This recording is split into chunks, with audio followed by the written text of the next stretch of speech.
এক কন্ট্রাক্টর আমাকে জিজ্ঞাসা করেছে এক বস্তা সিমেন্ট কত এম কিউব হয়।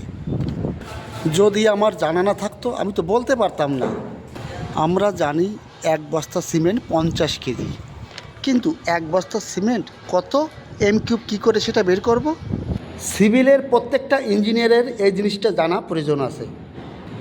দেখুন, এক বস্তা সিমেন্ট হচ্ছে 50 কেজি।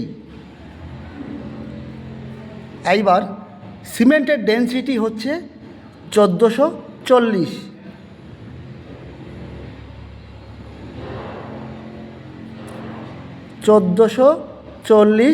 পার কিউবিক মিটার। আপনি কি করবেন? 50 কেজি সিমেন্টের সঙ্গে 1440 ভাগ করে দেবেন। ডিভাইডেড করলে হচ্ছে 0.0347 এম কিউ। ক্লিয়ার বন্ধুরা? নোটিফিকেশান পাওয়ার জন্য চ্যানেলটিকে সাবস্ক্রাইব করুন। ভালো থাকবেন।